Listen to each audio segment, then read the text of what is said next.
Setan itu datang membuat kita berpikir. Kita berpikir kalau sholat memikirkan masalah itu akan ada solusi. Nggak ada. Yang ada sholat antum tidak khusyuk.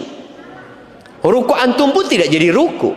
Karena antum memikirkan solusi. Apa ya Allah kira-kira solusinya? Bagaimana kalau seperti ini? Bagaimana kalau seperti ini? Padahal solusinya ketika antum mengatakan Subhana Rabbiyal A'la. Fokus Subhana Rabbiyal A'la. Subhana dzil jabaruti wal malakuti wal kibriyai wal azama. Selamat datang di channel Kalam Syiar FM. Di surat Thaha di ayat kedua dan ketiga, di ayat pertama Allah mengatakan Thaha ma anzalna 'alaikal qur'ana litashqa. Kata Allah, tidaklah kami menurunkan Al-Quran ini untuk membuatmu menderita, kesulitan, sengsara, tidak. Karena ada orang-orang yang beranggapan syariat ini memberatkan, membuat orang hidupnya tidak bebas. Padahal syariat datang untuk mengantarkanmu kepada kebebasan yang sebenar. Illa tadhkiratan liman yakhsha. Al-Quran diturunkan sebagai peringatan. Buat siapa? Buat orang-orang yang takut. Takut dengan adanya azab. Takut dengan adanya siksaan yang Allah sudah ciptakan dan Allah persiapkan untuk orang-orang yang tidak taat. Jadi Al-Quran turun bukan untuk membuat orang sengsara hidupnya, tapi Allah jadikan syariat ini rahmah, kasih sayang. Oleh karena itu setiap kita membaca surat-surat dalam Al-Quran, kita akan mendapati Bismillahirrahmanirrahim. Kecuali di surat At-Taubah. Tapi subhanallah, 114 surat itu Bismillahirrahmanirrahim ada berapa? 114 surat. Bismillahirrahmanirrahimnya ada berapa? 100 berapa? 114. 114 ya. Walaupun ada satu surat yang tidak disebutkan Bismillahirrahmanirrahim. Terus di mana yang ke 114? Di surat An-Naml ya. Anak kasih hadiah buat antum, Masya Allah. Kasihkan kami yang ngomong surat An-Naml. Di surat An-Naml ketika Nabi Sulaiman kirim surat kepada Ratu Saba, dibawa surat itu oleh burung hudhud. Ternyata isi surat itu wa innahu Bismillahirrahmanirrahim. Jadi di surat An-Naml ada 2 basmalah. Basmalah yang di awal surat, di awal setiap surat, dan basmalah dalam suratnya Nabi Sulaiman alaihi salam.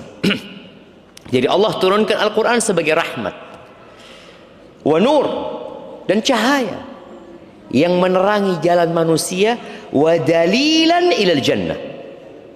Itu ucapan Qatadah ketika menafsirkan ma anzalna 'alaikal Qur'an litashqa. Qatadah mengatakan, tidak, demi Allah, Al-Quran diturunkan untuk membuatmu menderita.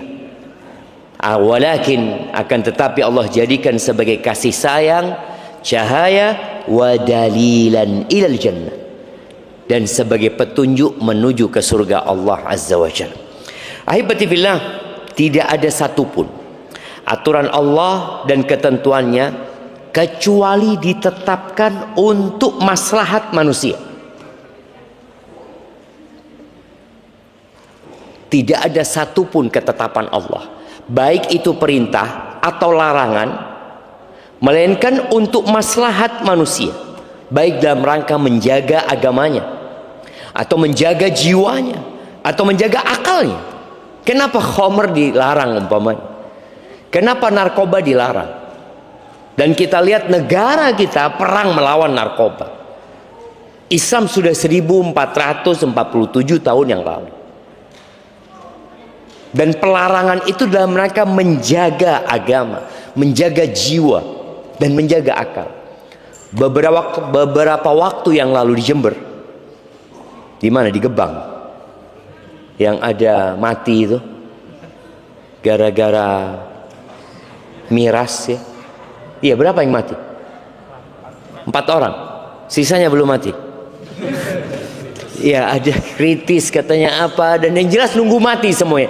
Tapi di sini Allah menjaga akal manusia, menjaga agamanya, menjaga jiwanya, dan menjaga keturunannya. Kenapa Allah haramkan zina?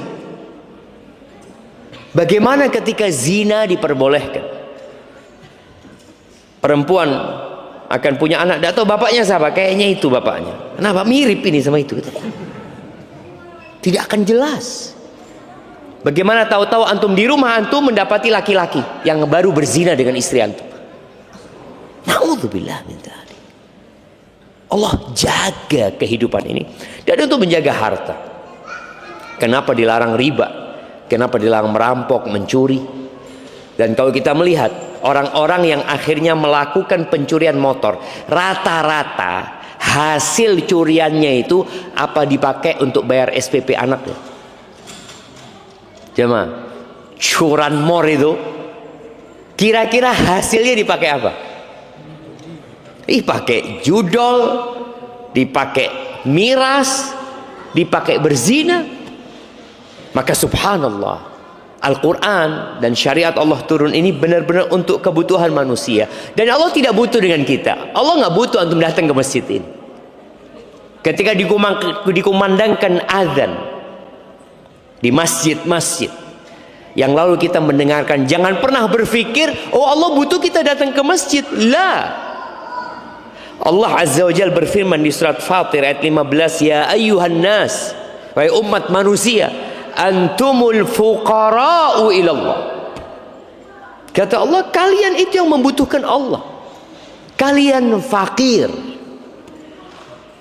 Tatkala Allah bikin sumbatan di jantung antum, tatkala Allah buat yang namanya ginjal tidak berfungsi, tatkala Allah buat empedu itu nggak lagi ada fungsi,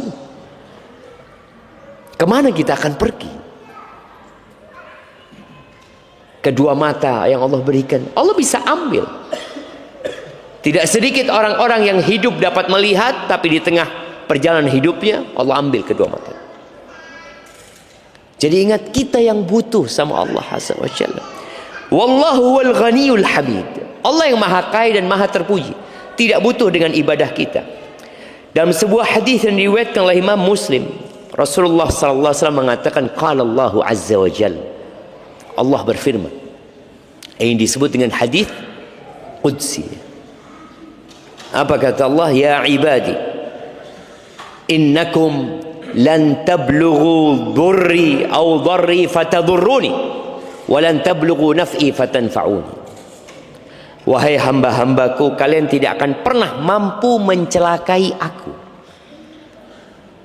menimpakan bahaya kepada Allah, menimpakan musibah kepada Allah. Nggak bakalan bisa. Dan kalian juga tidak akan pernah mampu memberikan manfaat kepadaku, kata Allah Azza wa Jalla. Nggak bakalan. Lillahi mulkus samawati wal ard. Milik Allah kerajaan langit dan bumi. Bumi yang kita pijak, rumah yang kita tempati, motor yang kita kendarai, berangkas yang kita isi uang di sana, tabungan-tabungan kita, milik siapa? Lillah. Milik Allah Azza wa Jalla. Kalaupun antum dikasih hak kepemilikan, sebenarnya itu hanya HGB. HGB. Hak guna bangunan. Kalau motor hak guna HGM. Hanya nggak milik, hanya memakai saja.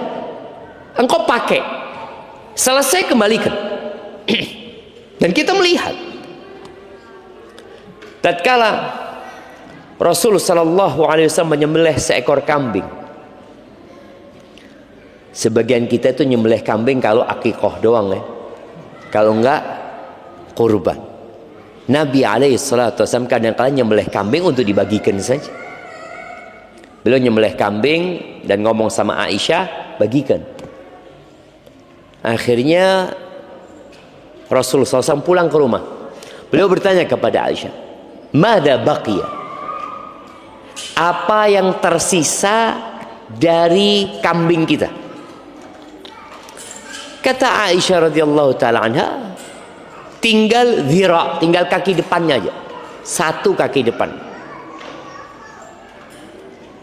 Ini sebuah cara pandang yang keliru. Maka Nabi SAW mengatakan kepada Aisyah, baqiya kulluha illa dhira'uha. Yang tersisa semua kambing itu kecuali kaki depan. Ternyata yang disedekahkan itu yang jadi milik, itu yang milik kita. Yang kita makan jadi kotoran, selesai. Maka Allah nggak butuh dengan ibadah kita. Kita yang membutuhkan. Siapa yang patuh, ya dia menyelamatkan dirinya sendiri, dan siapa yang menolak, ya dia merusak kehidupannya sendiri. Ahibati fillah, carut marut kehidupan. Kalau tema kita hari ini, karena ini hidupmu berantakan. Kita melihat dunia secara umum, lalu kita memandang kepada negeri kita, yang kalau mungkin bahasa berantakan tidak tepat, ya. Kepala-kepala daerah, menteri-menteri yang akhirnya harus mendekam di penjara umpamanya. Ini kalau kita bicara secara negara. Kita melihat musibah yang datang silih berganti di berbagai tempat, ya. Bicara masalah sosial, politik, ekonomi, dan semuanya berusaha untuk memberikan solusi. Setiap terjadi pergantian presiden, maka presiden yang baru akan berpikir apa solusi yang tepat. Ketika berganti gubernur, gubernur akan berpikir, dia tahu ada masalah di daerah kekuasaannya dan ingin memberikan solusi. Ketika terjadi pergantian bupati, dan boleh jadi sudah berulang kali berganti, tapi kok masalah itu seakan-akan tidak berhenti. Yang ada mungkin bertambah. Anak ketemu dengan salah satu perwira di kepolisian. Dia menyebutkan bahwasanya hampir atau seluruh penjara yang ada di Indonesia itu overload. Dan negara harus ngasih makan tuh penjahat-penjahat. Ada yang ngasih makan penjahat selama 15 tahun. Ada yang ngasih makan penjahat selama 20 tahun. Itu negara yang kasih makan. Dan dia mengatakan sebenarnya bukan negara, Ustaz. Rakyat yang memberi makan penjahat-penjahat itu. Iya. Maka akhirnya ada perubahan KUHP, ya. Ada KUHAP juga yang dirubah. Semua berusaha untuk mencari solusi agar negeri ini tidak berantakan. Tapi itu mungkin permasalahan yang terlalu besar untuk kita bicarakan. Di rumah tangga kita, dalam kehidupan pribadi kita, kadang-kadang kita melihat masalah kita juga nggak selesai-selesai gitu.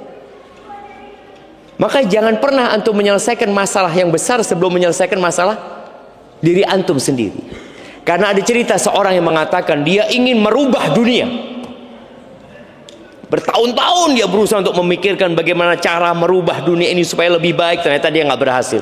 Akhirnya dia berpikir, aku akan merubah negeriku untuk menjadi lebih baik.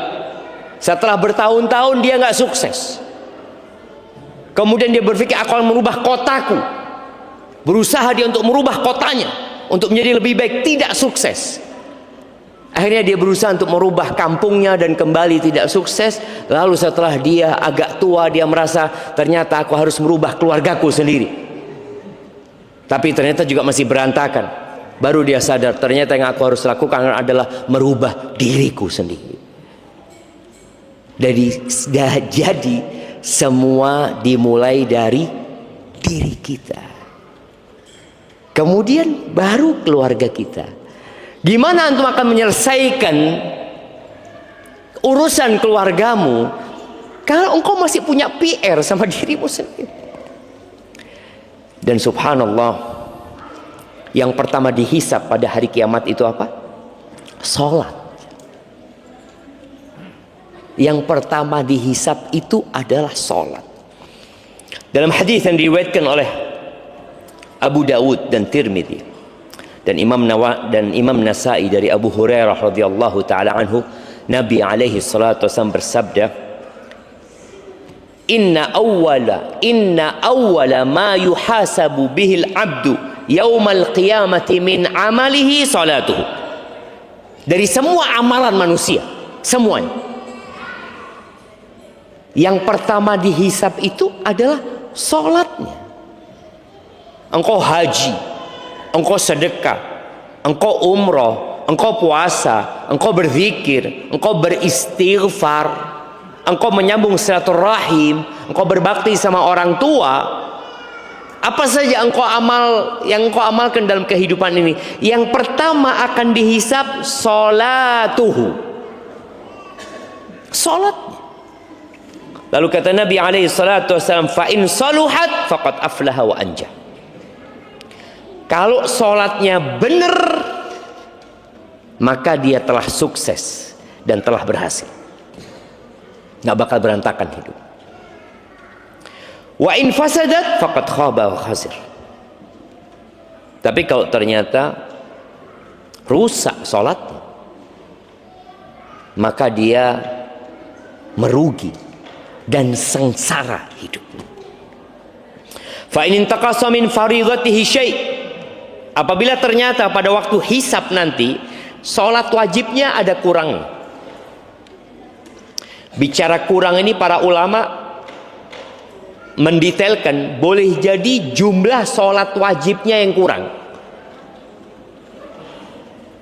karena dia pernah tidak salat, atau sifat salatnya yang kurang sempurna. Salatnya kalau dihitung dia salat selama 50 tahun, jumlah salatnya pas 50 tahun. Kalau dia salat sejak umur 7 tahun, anggap ketika anak-anak, atau umur 10 tahun, atau umur 15 tahun ketika dia sudah baligh, itu dihitung salatnya full. Dia nggak pernah meninggalkan salat sama sekali. Tapi ternyata kurangnya bukan di jumlahnya, kurangnya di kualitas salatnya. Maka ketika ada kekurangan, Allah Azza wa Jalla berkata, "Unzuru hal li 'abdi min tatawwu'." Lihat, perhatikan, apakah hambaku ini punya salat sunnah? Ada sebagian kita yang salatnya cuma salat wajib ya, nggak pernah sunnah sama sekali. Boleh jadi wajibnya tadi secara kualitas banyak kurangnya. Ketika dilihat nggak punya sholat sunnah orang ini, ya sudah ditulis kurang, nggak bisa disempurnakan. Tapi kalau dia punya tatawwu, fayukammal biha man taqasa minal fardhiyah, maka kekurangannya itu akan dilengkapi dengan sholat sunnahnya tadi. Maka berusaha jamaah kita untuk punya sholat sunnah. Ahibati fillah, dari semua perintah yang Allah tetapkan untuk hambanya, ternyata yang dilakukan rutin dalam sehari 5 waktu, dilaksanakan dalam semua kondisi, mau antum sehat atau antum sakit, itu sholat 5 waktu. Antum sakit di rumah sakit, antum sedang mau dioperasi, wajib nggak sholat? Tetap wajib sholat, kecuali antum tidak sadar. Separah apapun orang lumpuh, tidak dapat menggerakkan kedua kakinya, tidak pula dapat menggerakkan kedua tangannya, dia hanya berada di atas ranjang, apakah gugur kewajiban sholat? Tidak. Dalam kondisi perang, di medan perang. Subhanallah. Pada saat perang Khandaq, Umar bin Khattab itu datang. Sudah masuk waktu maghrib. Dia mengatakan kepada Rasul sallallahu alaihi wasallam, "Ya Allah, ya Rasulullah, semoga Allah memenuhi perutnya orang-orang musyrikin itu dengan api," kata Umar bin Khattab. Mereka membuat kita ketinggalan sholat asar. Bayangin, ini perang karena mereka penjagaan parit dan musuh terus menyerang. Sholat khauf tidak mungkin dilakukan karena jumlah pasukan sangat sedikit. Maka subhanallah, pada waktu itu Umar sampai ketinggalan sholat asar, maghrib. Ketika laporan kepada Nabi SAW, apa kata Nabi Muhammad SAW? Wallahi ma sallainaha. Demi Allah, kita belum ada yang sholat. Nggak ada yang sholat pasukan itu yang bersama Nabi SAW. Itu satu kejadian. Kejadian lainnya, mereka sholat zuhur, asar, maghrib, isya di waktu isya. Kondisinya mencekam dan menakutkan. Itu terjadi, tapi nggak ada cerita yang meninggalkan sholat. Dalam kondisi perang pun tetap wajib sholat. Nabi juga mendoakan buat orang-orang musyrikin agar Allah memenuhi kuburan mereka dan rumah mereka dengan api. Gara-gara membuat para sahabat jadi nggak bisa sholat. Tapi tadi kewajiban tidak gugur. Antum naik pesawat wajib nggak sholat? Wajib. Naik kapal laut wajib sholat. Naik motor tinggal berhenti antum naik motor. Tapi subhanallah, dalam semua kondisi. Anda ingat dengan cerita Abdullah bin Unais. Abdullah bin Unais ini dipanggil sama Nabi SAW setelah kekalahan umat Islam di perang Uhud. Ya Abdullah, kata dia, aku minta engkau membunuh satu orang, Khalid bin Sufyan al-Hudhali. Abdullah bin Unais ini nggak punya rasa takut, seorang pemberani. Nabi tahu, maka dia utus sendirian, nggak bawa pasukan, sendirian. Di mana dia ya Rasulullah? Dia sedang mengumpulkan pasukan untuk menyerang kota Madinah. Dia ada di dekat Arafah sana, di Mekah. Ana lupa nama lembahnya itu. Sifhu li ya Rasulullah, tolong engkau gambarkan buat aku seperti apa orangnya. Karena nggak ada foto dulu zaman. Nah, kayak gini orang nih, kau bunuh nih orang ini, nggak ada. Maka minta sifhu. Karena sebelum peperangan terjadi lebih baik provokatornya dibunuh. Jadi korbannya tidak banyak gitu. Kata Nabi SAW, "Idza ra'aitahu," engkau kalau melihat orang ini, tajid fi nafsika kusy'arira, engkau akan merinding. Kata Abdullah, ya Rasulullah, aku nggak pernah takut sama orang gitu. Iya, tapi engkau kalau ngelihat orang ini, ka'annaka ra'aita syaitan, kau kayak ngelihat setan. Berangkat sendirian sampai ke tempat yang sudah ditentukan, yang sudah disebutkan sama Nabi Muhammad SAW, ketemu sama orang ini dan betul merinding. Abdullah bin Unais yang nggak pernah takut ngelihat orang ini, betul ini sudah kata Nabi SAW orang. Pada waktu itu sudah masuk waktu asar. Kata Abdullah bin Unais, aku sholat sambil jalan. Sambil jalan aku sholat karena takut kehilangan waktu asar.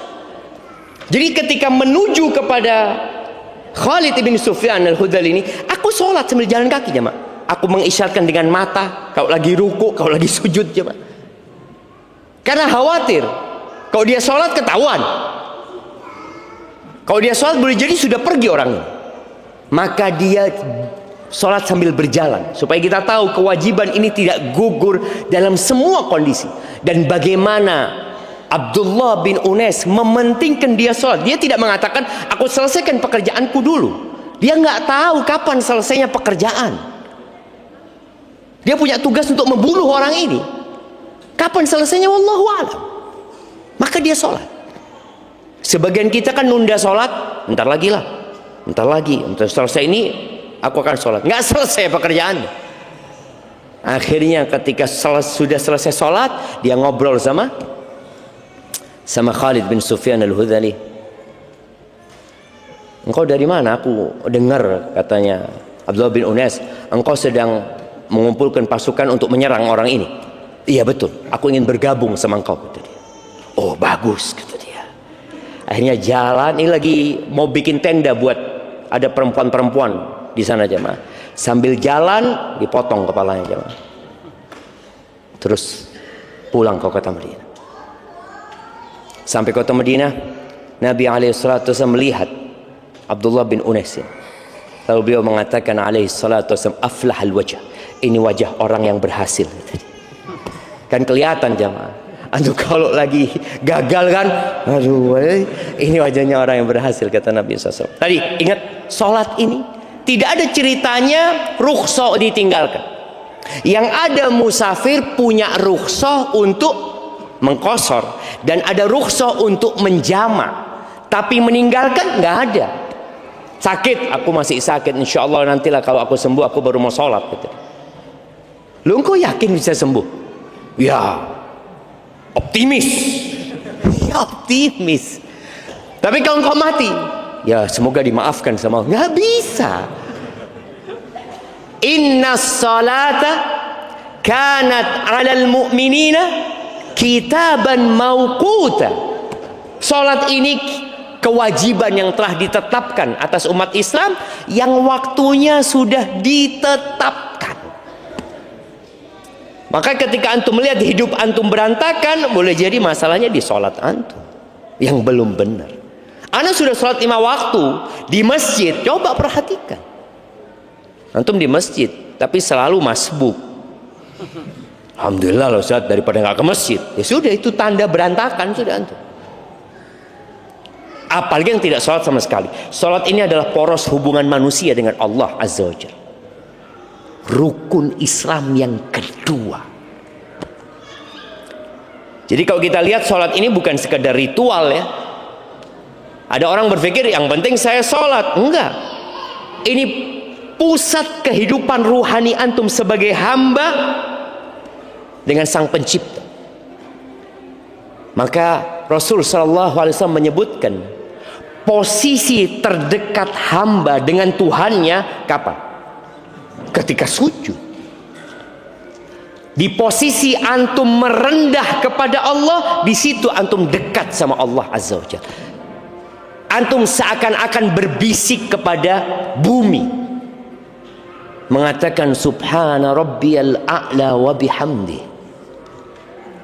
Antum mengatakan Allahumma inni as'alukal jannah wa a'udzubika minan nar.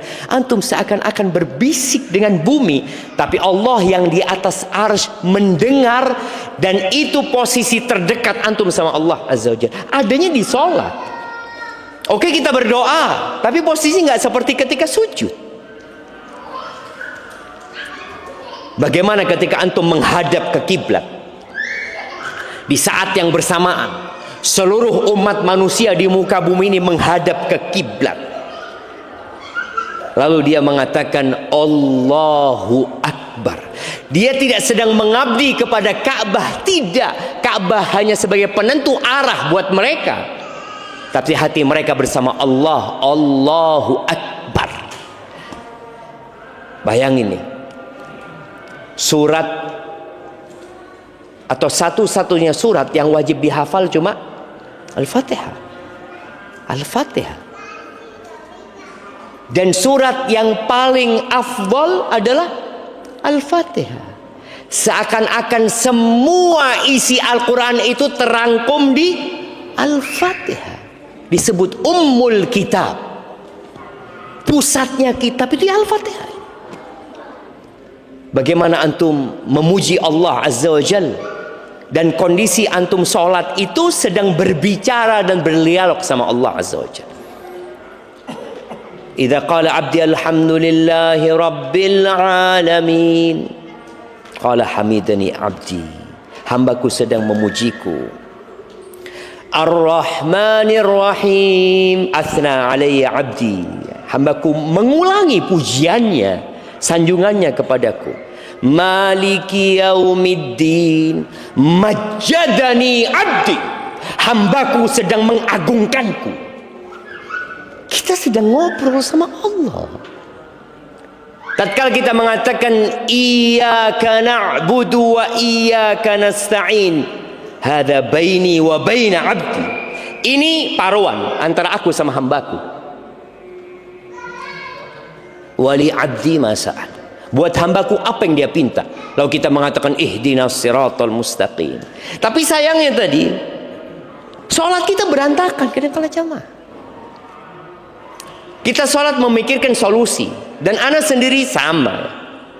Ya mungkin nggak sama, ana lebih parah boleh jadi. Afwan kalau ana ngomong gitu. Kadang-kala ana sholat, ana sedang punya masalah yang ana hendak selesaikan. Setan itu datang membuat kita berpikir. Kita berpikir kalau sholat memikirkan masalah itu akan ada solusi. Nggak ada. Yang ada sholat antum tidak khusyuk. Ruku antum pun tidak jadi ruku. Karena antum memikirkan solusi apa ya Allah kira-kira solusinya. Bagaimana kalau seperti ini? Bagaimana kalau seperti ini? Padahal solusinya ketika antum mengatakan Subhana Rabbiyal A'la. Fokus Subhana Rabbiyal A'la. Subhana dzil jabaruti wal malakuti wal kibriyai wal azam. Maha suci Allah yang memiliki segala kekuasaan, segala keperkasaan, segala keagungan. Allah yang punya segalanya. Lalu kenapa engkau harus memikirkan masalah itu ketika sholat? Engkau sedang berbicara sama Allah. Maka ingat tadi, yang punya utang, gak usah mikir antum gimana ya bayar utangnya. Allahu Akbar, subhana rabbiyal azim wa bihamdi. Itu utang, apa anda harus jual aset? Ya apa? Terus dia memikirkan solusi. Enggak.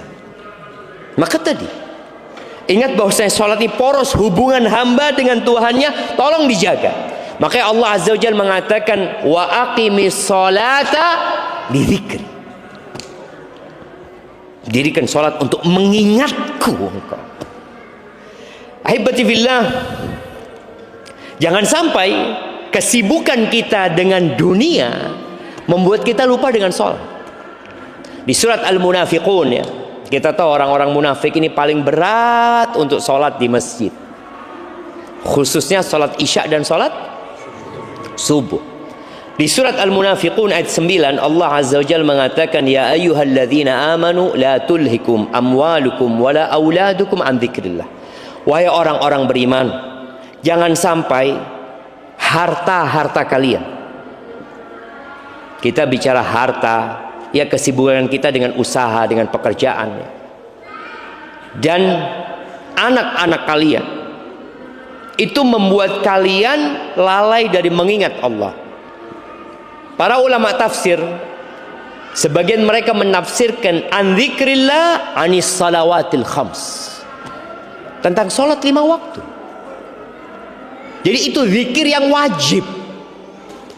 Zikir yang lainnya boleh sunnah, tapi zikrullah yang wajib sholat 5 waktu. Dan Allah tidak minta banyak, 5. Dari 24 jam yang diminta cuma berapa menit ya. Kalau kita sholat ke masjid lah yang laki-laki, sholatnya berapa menit? Ya mungkin 10 menit. Ya kalau antum datang pas qomat 10 menit lah. Atau terlalu panjang 10 menit. Karena kita lihat banyak orang-orang itu memilih masjid. Memilih masjid dalam rangka bukan mengejar kualitas, tapi hanya mengejar kuantitas. Yang penting sholat. Anak sholat di masjid, masjid sebelah. Bacanya apa? Alhamdulillah baca kulhu. Terus qul a'udzu bil falaq. Kan sah sholatnya Ustaz? Sah. Sahih. Betul, sholatnya sah. Tapi kenapa engkau nggak cari masjid yang sholatnya lebih khusyuk? Yang penting anak cuma menunaikan kewajiban. Karena anak setelah itu mau kerja. Oke, nggak apa-apa. Artinya sudah gugur kewajibannya. Tapi kualitas sholatnya belum tentu maksimal. Yang kedua, orang yang meninggalkan sholat. Kalau tadi kita bicara sholat itu adalah poros hubungan hamba dengan Allah Azza wa Jalla, dan itulah zikrullah yang wajib. Yang kedua, meninggalkan sholat menyebabkan rusaknya moral dan perilaku. Tadi berbagai macam masalah yang ada itu rusaknya moral, rusaknya karakter seseorang, perilaku orang-orang yang tidak benar umpamanya. Boleh yang saat ini masih ada di penjara atau yang di luar penjara, yang menunggu giliran masuk penjara, yang sedang antrian karena penjaranya full. Apa yang harus dilakukan sama orang-orang gini? Maka perlu diperbaiki sholat. Ada satu orang kerja di KPK, kerja di MK, kerja di berbagai macam lah, dia di Jakarta. Dia ngomong, Ustaz, kalau lihat Ustaz, orang-orang ini sholat zuhurnya full di masjid Ustaz, tapi kelakuannya belum benar. Berarti sholatnya belum benar. Kalau sholat zuhur di masjid, sejak zaman dulu orang-orang munafik sholat zuhur di masjid. Asar di masjid, sejak dulu. Maghrib dulu. Isya sama subuh ini yang perlu diperhatikan. Nanti kalau bicara ibadah yang berat dilakukan, itu orang munafik akan sulit untuk mengerjakannya kecuali dalam kondisi kusala, malas, ria'an nas, ria'. Berarti sholatnya belum benar. Fawailul lil musallin alladzina hum an salatihim sahun, alladzina hum yura'un. Celaka tuh orang salat. Wa yamna'unal ma'un. Kenapa mereka celaka salat? Yang pertama, mereka asal-asalan salatnya. Yang kedua, riya. Yang ketiga, tidak baik dengan manusia. Wa yamna'unal ma'un. Tetangganya pinjem barang yang sebenarnya nggak akan berkurang. Contoh pinjem selang. Kira-kira kalau selang dipinjem 5 meter, baliknya jadi berapa? Jadi 4 meter. Kan enggak jamaah, tetap 5 meter gitu. Tapi ada orang yang bakhil jamaah. Ada sholat itu tidak merubah perilaku dia, ada masalah sama dia. Allah Azza wa Jalla berfirman di surat Al-Ankabut ayat 45, Inna salata tanha anil fahsya'i wal munkar. Sesungguhnya salat itu mencegah dari perbuatan keji dan mungkar. Ana masih ingat ya, dengan Ustadz Jeffrey Al-Bukhari. Antum pernah dengar beliau ya? Taib, kita dengarkan adzan dulu.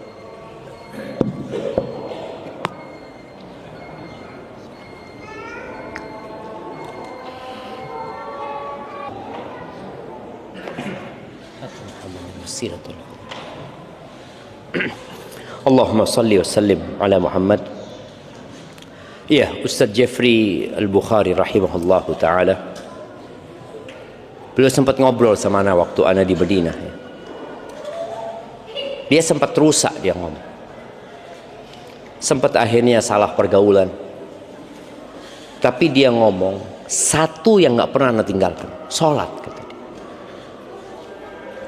Jadi pada saat dia sama kumpul sama teman-teman yang gak benar, ketika masuk waktu sholat, ana mesti sholat, kata dia. Karena ingat sama pesan ibu ana gitu loh, abahnya sudah meninggal, kata dia. Terus kata dia, itu akhirnya dia Allah kasih taubat ya, sehingga meninggalkan pergaulan itu. Dan Allah sudah menetapkan dalam surat Al-Ankabut ayat 45, Inna salata tanha 'anil fahsya'i wal munkar. Salat itu, sesungguhnya salat itu mencegah dari perbuatan keji dan mungkar. Kalau salat nggak ada, seakan-akan antum berbuat itu nggak ada remnya. Syahwat sulit dikendalikan, dosa terasa ringan, maksiat menjadi kebiasaan. Maksiat menjadi kebiasaan. Tapi ketika ada waktu sholat, kemudian antum berusaha untuk sholat, kebiasaan itu akan berusaha untuk ditinggalkan. Tapi tolong sholatnya yang benar ya.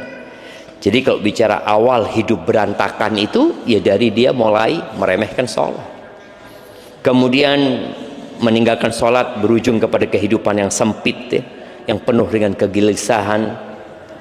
Karena memang tubuh manusia ini tercipta dari dua. Ada unsur tanah yang butuh gizi, butuh makanan, ya. Ada ruh yang Allah tiupkan di dalamnya. Yang makanan ruh ini adalah salat, zikrullah tabaraka wa ta'ala. Makanya Allah Azza wa Jalla di surat Thaha ayat 124 setelah menyebutkan bahwasanya Allah akan turunkan peringatan dan petunjuk. Faman ittaba'a hudaya fala yadhillu wa la yashqa. Barang siapa yang mengikuti petunjukku, maka dia tidak akan tersesat dan tidak akan sengsara hidupnya. Wa man a'rada an dzikri. Barang siapa yang berpaling dari mengingatku. Dan mengingat, puncak dari mengingat Allah adalah sholat itu sendiri, rukun Islam.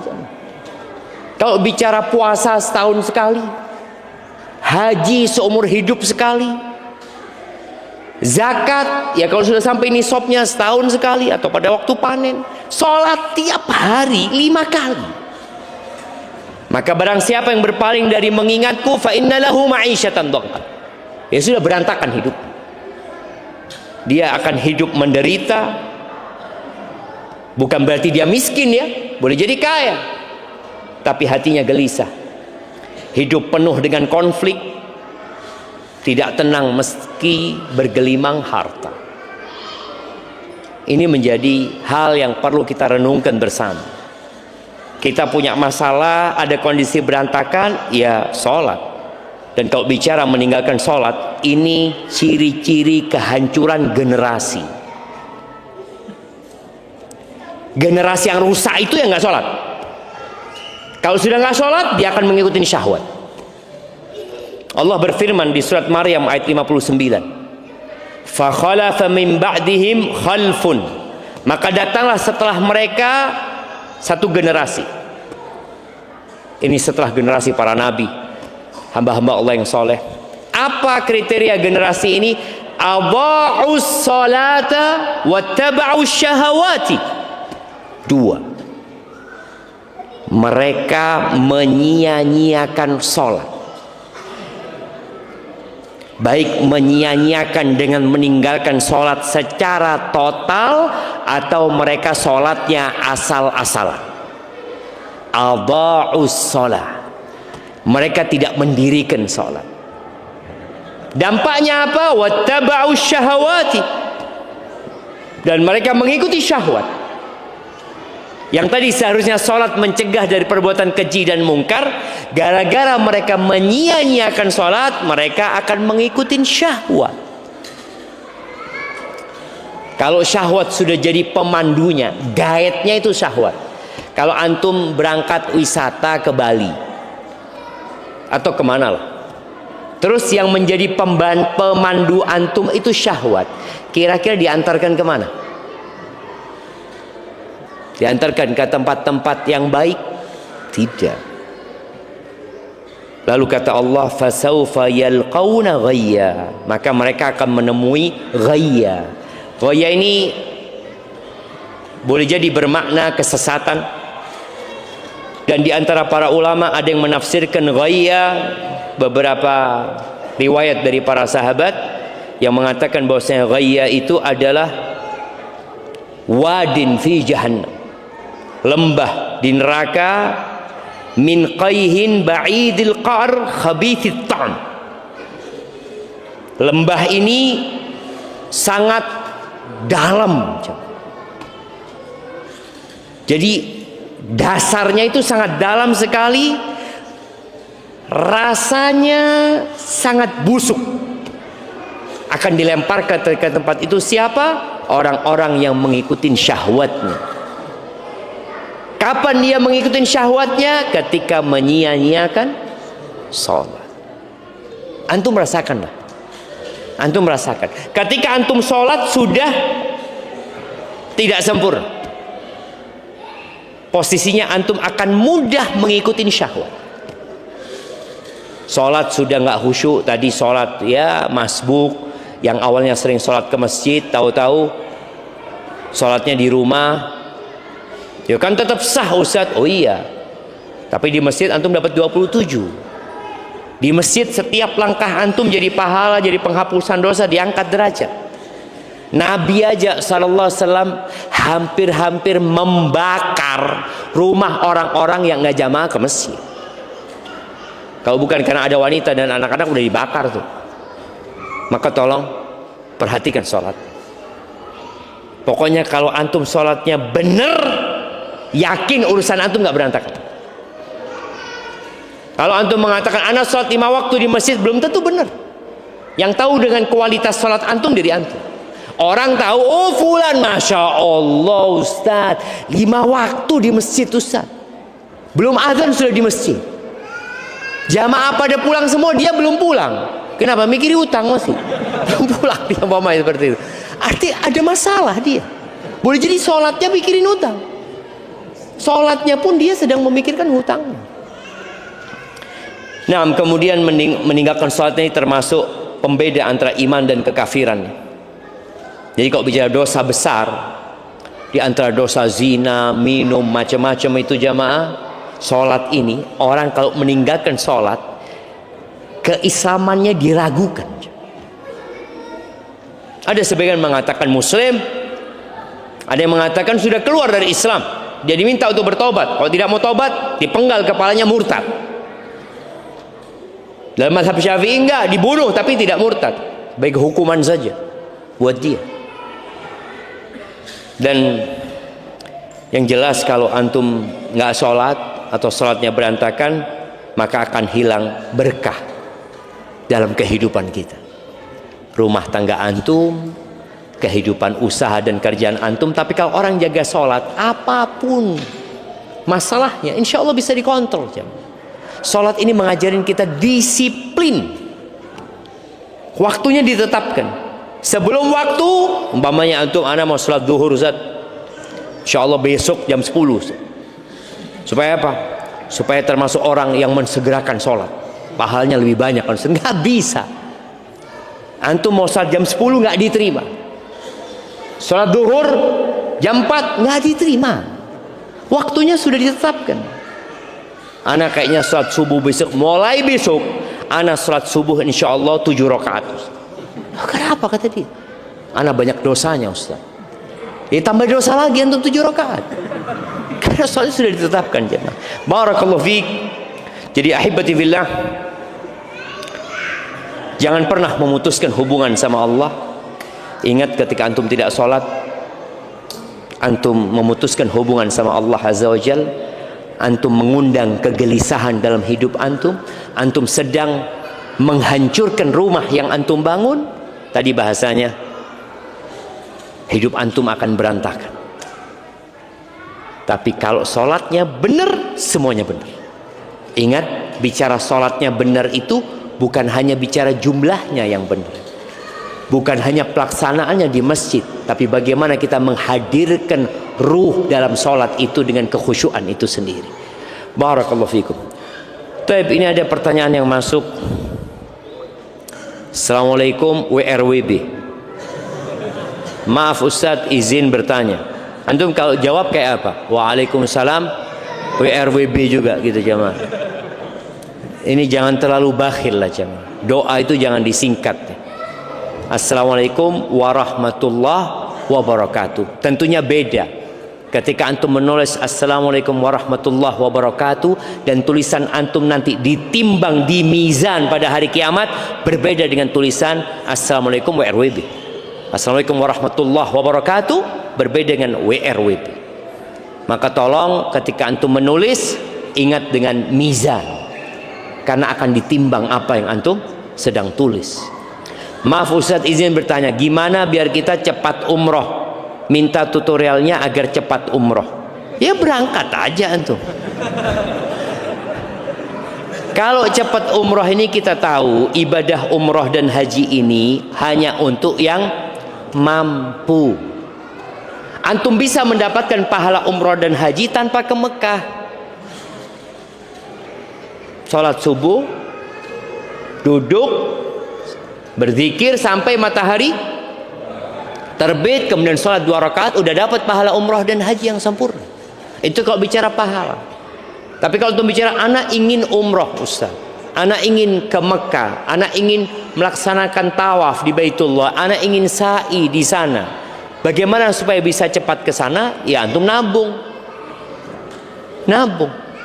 Jangan berpikir seperti orang-orang yang ikut judol, kalau menang nanti saya mau umroh. Tidak jamaah. Karena ada orang-orang kayak gitu jamaah. Dia berpikir nanti saya mau umroh Ustaz, kalau menang gitu kan. Enggak.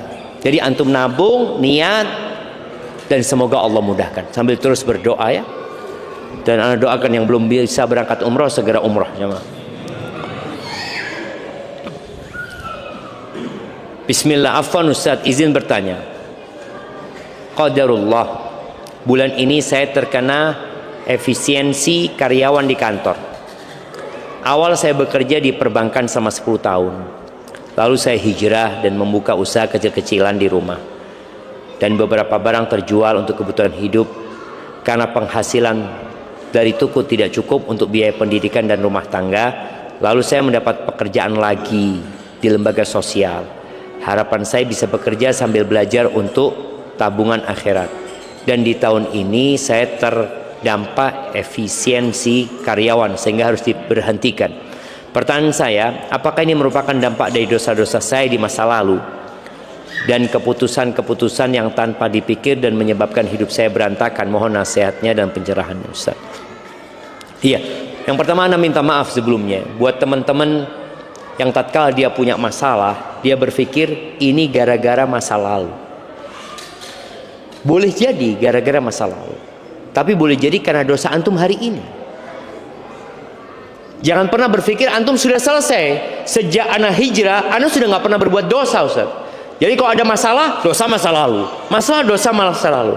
Ini menunjukkan ada ujub di diri antum. Seakan-akan itu udah nggak berbuat dosa lagi gitu. Iya, maksudnya anak nggak berbuat dosa besar. Kalau dosa kecil masih terus-terusan Ustaz. Iya, dosa kecil ini kalau terus-terusan dilakukan jadi besar. Maka apa yang antum alami, antum harus meyakini itu terjadi karena takdir Allah Azza wa Jalla. 50.000 tahun sebelum penciptaan langit dan bumi sudah dicatat antum akan diberhentikan. Sudah ada. Tatkala antum diberhentikan, apa yang seharusnya antum katakan? Inna lillah, sesungguhnya kami itu milik Allah. Wa inna ilaihi raji'un, dan sesungguhnya kami akan kembali kepada Allah Azza wa Jalla. Lalu katakan, Allahumma ajurni fi musibati, ya Allah berikan pahala di musibahku ini, wa akhlif li khairan minha, dan berikan kepada aku ganti yang lebih baik. Ketika antum kena musibah, baca itu. Baik, yang kedua, bicara rizki. Ingat, rizki antum bukan di tempat kerja itu. Rizki antum ada di langit. Di antara yang membuka pintu langit adalah beristighfar. Orang itu banyak berpikir ya harus bekerja. Iya, tapi tidak semuanya harus bekerja.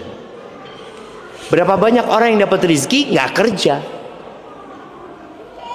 Iya Ustaz, dia dapat warisan, ya alhamdulillah. Loh iya coba, ada kan orang nggak kerja.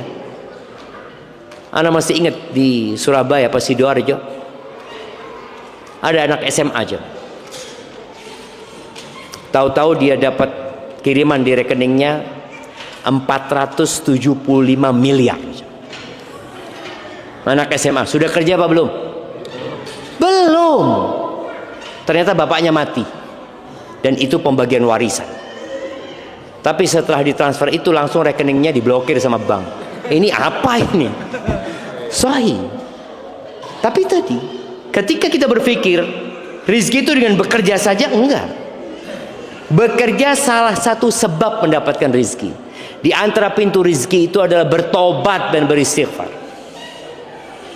Nabi Nuh ketika berkata kepada kaumnya alaihi salam, faqultu astaghfiru rabbakum innahu kana ghaffara yursilis samaa alaikum midrara wa yumditkum bi amwal. Allah akan kasih buat kalian amwal, harta, wa banin, anak-anak, wa yaj'al lakum jannatin wa yaj'al lakum anhara. Allah akan buatkan untuk kalian sungai-sungai, kebun-kebun. Istighfar. Maka tadi buat teman-teman yang punya masalah selesai sholat, duduk istighfar. Ada istighfar setelah sholat yang 3 kali, ada istighfar umum. Antum duduk. Dan usahakan antum punya waktu istighfar. Yang duduk istighfar, enggak, saya istighfarnya sambil jalan, enggak apa-apa. Sambil jalan, sambil nyapu, tapi antum perlu punya waktu yang menghayati istighfar antum. Bagaimana Abdullah bin Umar bin Khattab radhiyallahu taala anhuma menghitung, atau sahabat yang lainnya juga. Rasulullah sallallahu alaihi wasallam sekali duduk, beliau mengatakan, Rabbighfirli wa tub alayya innaka antat tawwabur rahim. Rabbighfirli wa tub alayya innaka antat tawwabur rahim. 100 kali ya. Sekali duduk. Antum coba lakukan itu. Dan Nabi SAW kalau sudah mengamalkan sesuatu, beliau akan jaga itu amalan. Idza amila amalan athbatah. Maka berusaha. Jadi tadi antum di PHK, alhamdulillah. Kenapa alhamdulillah? Antum punya waktu untuk istighfar. Waktu antum yang biasanya untuk kerja dari jam 8 atau sampai jam 4, antum gunakan jam 8 sampai jam 4 duduk istighfar. Waduh, insya Allah bisa nggak jam? Kadang-kadang kita berpikir, ngapain istighfar? Ngapain? Itu sedang cari rizki. Itu juga pintu rizki.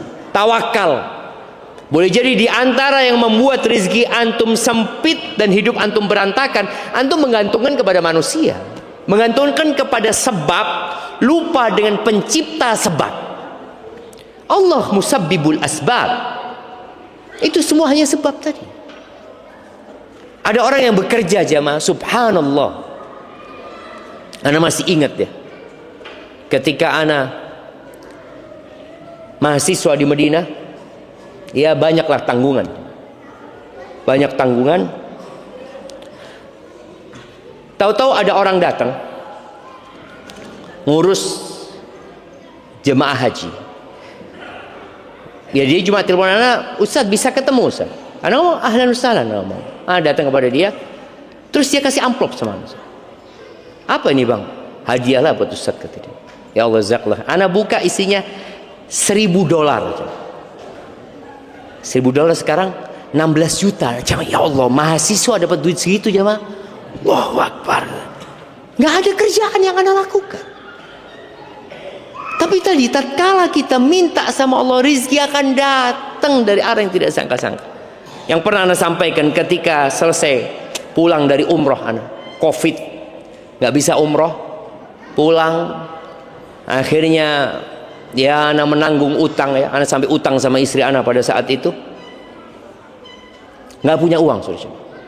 Tahu-tahu ada orang yang WA ana, Ustaz, Umi minta nomor rekening Ustaz. Buat apa bang, kata dia. Nggak tahu, kayaknya ya mungkin dia tahu anak sedang susah. Tahu-tahu dia kirim 30 juta. Anak lihat, mana anak berpikir di mana ada orang mau ngasih duit 30 juta. Mungkin kalau kerja ngisi ceramah mereka kasih amplop, oke, itu mungkin masih dipikirin. Ini nggak ada apa-apa jemaah, tidak ada apa-apa. Dia cuma ngomong Umi kok kepikiran sama Ustaz, kata dia. Bukan Umi anak, Uminya dia. Transfer aja. Masya Allah. Maka anak ingat sama orang itu terus. Karena dia ya berbuat baik di saat anak nggak berbuat baik apa-apa sama dia. Artinya itu bukan balas budi. Tapi orang hanya ingin berbuat baik. Siapa yang menggerakkan hatinya? Allah Azza wa Jalla. Jadi jangan cuma antum berpikir kerja. Ada orang kerja terus, tahu-tahu majikannya kabur, nggak dibayar. Ada jemaah, ada orang-orang yang kerja tapi nggak dibayar. Assalamualaikum warahmatullahi wabarakatuh. Izin menyampaikan titipan pertanyaan dari teman saya. Saya mahasiswa tingkat akhir jurusan gizi yang sedang kehilangan arah. Jujur Ustaz, saya sedang berada di titik yang sangat membingungkan. Saya insya Allah sebentar lagi lulus. Tapi saya terasa tidak punya gairah, passion untuk melanjutkan profesi ini. Padahal saya tahu ini profesi yang mulia. Saya ingin pindah jalur, tapi takut ini hanya pelarian atau mengikuti ego semata. Mohon nasihatnya Ustaz, bagaimana cara membedakan keinginan yang merupakan petunjuk Allah dengan bisikan hawa nafsu yang ingin lari dari tanggung jawab ilmu? Dan bagaimana cara menemukan tujuan hidup sebagai hamba agar jalan yang saya pilih kelak benar-benar menjadi ibadah, bukan sekedar pelarian untuk menenangkan diri. Jazakallah khair. Ya, ini hal yang biasa dihadapi oleh mahasiswa di semester akhir ya. Ana juga pernah menghadapi masalah seperti itu. Tapi ana ingat pada waktu semester 6 waktu itu, apa semester 7 ya, yang tahu-tahu ana kehilangan semangat untuk belajar. Hilang semangat itu. Itu yang disebut dengan futur ya. Futur, dari semangat tahu-tahu jadi nggak semangat. Apa yang perlu dilakukan? Yang pertama, orang itu harus meminta petunjuk kepada Allah Azza wa Jalla. Dia perlu istikharah, minta pilihan dari Allah. Boleh jadi ada orang-orang yang dia kuliahnya pertanian, kerjanya teknik. Ada jamaah. Kita punya salah satu tim IT di kampus kita itu lulusan pertanian, tapi dia jadi tim IT gitu. Ya dia katakan anak tetap menanam Ustaz, tapi menanam chips, menanam apa gitu, menanam. Tetap yang ditanam beda gitu loh, seperti itu. Tetap ada yang dia tanam di situ Mama. Tadi antum perlu minta petunjuk. Maka kalau dikatakan apakah ini godaan atau karena memang antum sedang futur? Kalau bicara gizi, mungkin antum akan bisa memberikan manfaat yang banyak buat orang lain. Tapi biasanya posisinya memang sedang jenuh dengan belajar, sedang jenuh dengan yang antum tekuni. Maka usahakan salat istikharah, lalu bermusyawarah. Bermusyawarah ini orang itu harus dengar. Antum itu tadi mau lari dari ini kemana? Karena ada orang yang kuliah itu bukan karena keinginan dia jurusan itu, tapi karena jurusan yang lain sudah tutup. Ada yang seperti itu. Dia kuliah sekedar menghabiskan waktu. Dan ini masalah besar. Ini juga masalah buat negeri kita. Dulu lulus SD langsung bekerja. Dulu lulus SMP langsung bekerja. Lulus SMA, Masya Allah jamaah. Sekarang S2 nggak kerja. S2.